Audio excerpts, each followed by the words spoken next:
जोहार,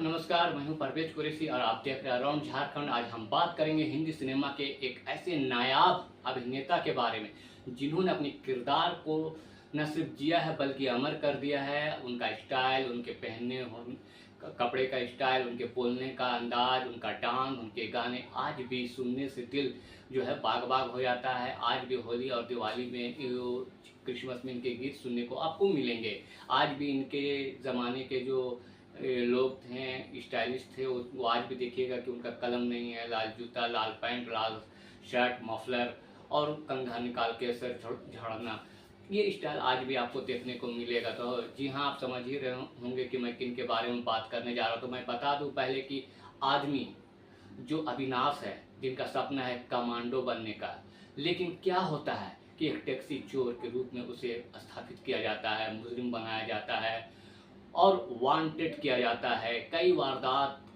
की घटनाएं घटती है जिस पे उसे इल्ज़ाम दिया जाता है और देखते देखते पाप की कमाई से भ्रष्टाचार तक वो फेमस हो जाता है। The Naxalite, the don, gun master, और फिर उसे तड़ीपार कर दिया जाता है। एक ऐसा अविनाश जिसको भीष्मा में तब्दील कर दिया जाता है। कमांडो, बॉक्सर, डांस और डिस्को डांसर के बजाय उसे जो है रावण राज और इलाका जहाँ कहना चाहिए जीते इंसान से, वहाँ स्वर्ग यहाँ सुंदर होना चाहिए, प्यार का मंदिर होना चाहिए, घर एक मंदिर होना चाहिए, वहाँ पर जो है अग्नि बरसता है, अग्निपथ हो जाता है, जल्लाद जैसे लोग पैदा हो जाते हैं। लेकिन क्या वहाँ पे कोई नहीं है जो दाता और परमात्मा की मेहरबानियाँ बरसे, प्रेम की प्रतिज्ञा खाए और कहे कि भाई प्यार के नाम कुर्बान। ऐसे समझ ही गए होंगे कि मैं किन के बारे में बात कर रहा हूँ। जी हाँ, मैं बात कर रहा हूँ गौरंगत चक्रवर्ती, जिसे लोग आज मिथुन चक्रवर्ती, मिथुन दा के रूप में जानते हैं।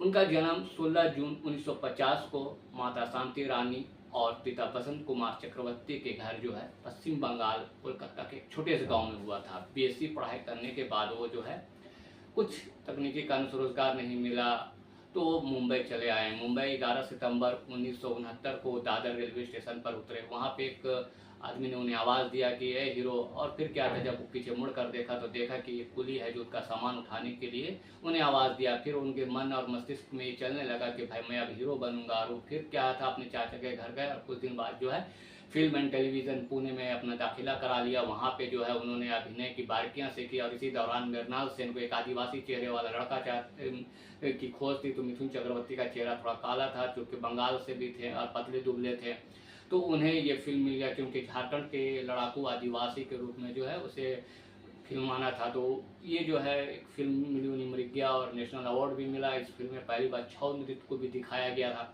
और इसके बाद उन्हें लगा कि अब मुझे फिल्में ही फिल्म मिलेंगे, लेकिन ऐसा हुआ नहीं। लास्ट में वो बीएससी पढ़ाई किए थे।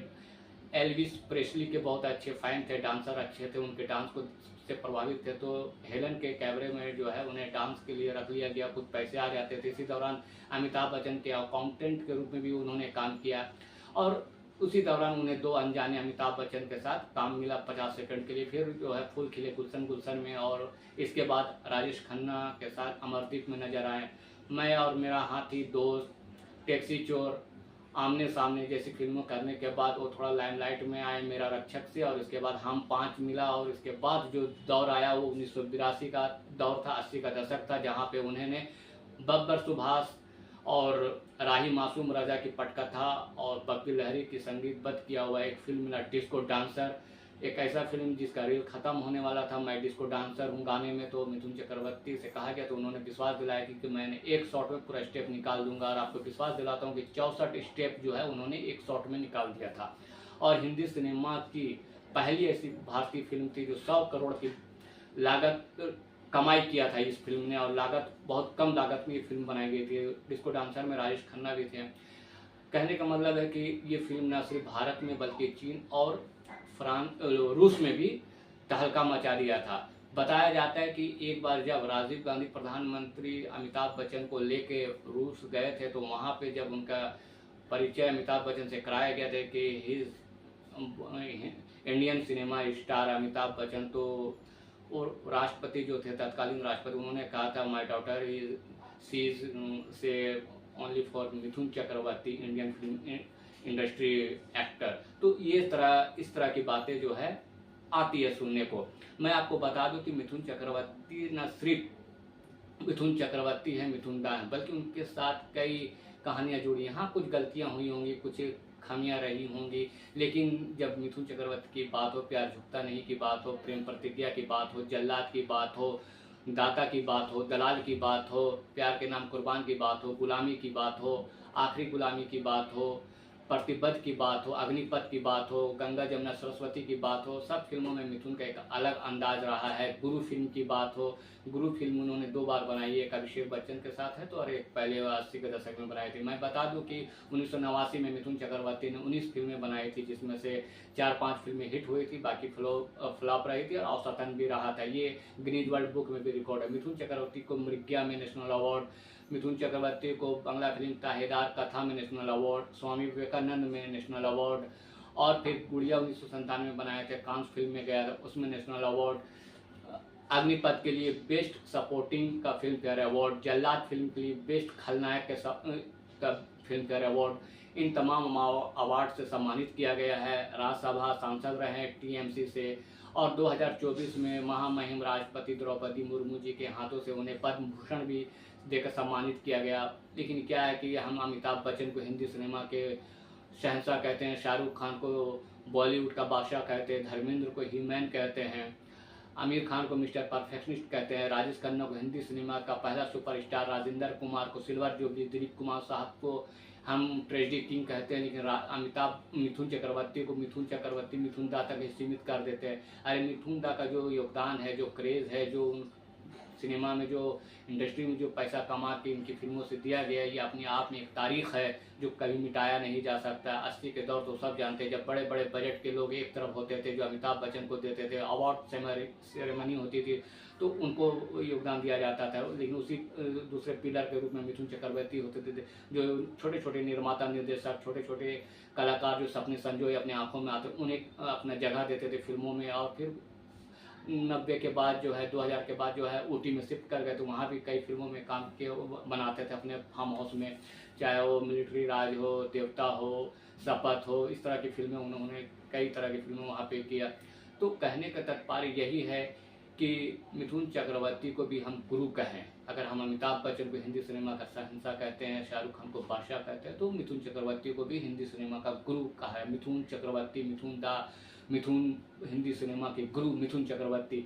मैं बता दूं कि जब इंडस्ट्री में जो मजदूर होते थे, जो कैमरामैन, बिजली man, trolley man, reflector man, makeup man, इन लोगों में यूनिटी नहीं होती थी, कब काम मिला, पैसा मिला, नहीं मिला, इस तरह की चीज़ें होती थी। लेकिन मिथुन चक्रवर्ती ने उन लोगों को लेकर यूनियन बनाया और उन्हें जगह दिया कि नहीं, सो आपको यहाँ पे यूनियन के साथ रहोगे तो किसी तरह की दिक्कत नहीं होगी और सबको पैसा मिलेगा, सबको हक, बराबर का हक मिलेगा। तो एक यूनियन बनाया। जब कांग्रेस की सरकार थी, राजीव गांधी प्रधानमंत्री थे, सुनील दत्त और अमिताभ बच्चन कांग्रेस के सांसद हुआ करते थे, तो हिंदी सिनेमा में टैक्स लगा दिया गया का प्रस्ताव पारित होने वाला था। तो इसका विरोध भी दिलीप कुमार ने जब किया, तो बॉलीवुड के कई अभिनेता, कई डायरेक्टर प्रोड्यूसर जो है, यश चोपड़ा, बी आर चोपड़ा, राज कपूर, राजेश खन्ना, अमिताभ बच्चन सड़क पर उतर आए। लेकिन इसको सफल बनाने के लिए मिथुन चक्रवर्ती का जो योगदान है वो भुलाया नहीं जाता। शिवसेना प्रमुख दिवंगत बाल ठाकरे के पास जाकर मिले और उन्हें बताया तो शुरू में तैयार नहीं हुए, लेकिन उन्होंने कहा कि इंडस्ट्री सिर्फ मिथुन चक्रवर्ती, अमिताभ बच्चन, राजेश खन्ना, दिलीप कुमार का नहीं है, बल्कि महाराष्ट्र के मराठी मानुष का भी है,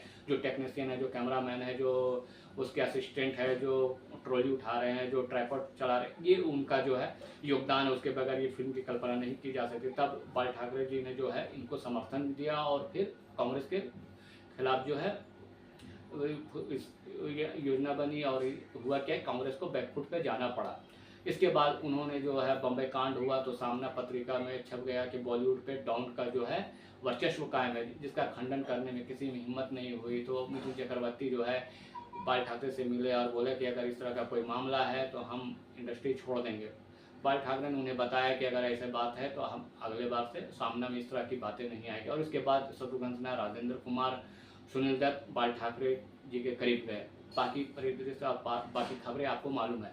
कहने का तात्पर्य यही है कि हिंदी सिनेमा में मिथुन चक्रवर्ती का जो योगदान है, ऐसा कोई घर नहीं होगा 80-90 के दशक में जो वीसीआर मंगा रहे हों भाड़ा में और 2 कैसेट मिथुन चक्रवर्ती का ना हो। आपका ऐसा कोई गांव या प्रखंड या छोटा शहर ना हो जहां वीडियो हॉल में मिथुन चक्रवर्ती की फिल्में हर सप्ताह ना चलती हो। मिथुन चक्रवर्ती धर्मेंद्र के साथ, संजय दत्त के साथ, जितेंद्र के साथ, गोविंदा के साथ, सबके साथ नजर आए, अमिताभ के साथ नजर आए। उनका एक अलग क्रेज है, उनका अलग स्टारडम है। मिथुन चक्रवर्ती की स्टाइल आज भी कॉपी की जाती है। तो आप देख रहे थे अराउंड झारखंड, और मैं यही कह रहा हूँ कि आज से मिथुन चक्रवर्ती जिन्हें राज्यसभा सांसद, पद्म भूषण और national award, film fair award से सम्मानित किया गया, तो हम मिथुन चक्रवर्ती, मिथुन दा तक इन्हें सीमित नहीं रखें, बल्कि हम इन्हें कहें हिंदी सिनेमा के गुरु मिथुन चक्रवर्ती पे आज हमने चर्चा किया। तो इसी के साथ हमें दीजिए इजाजत। जोहार, नमस्कार।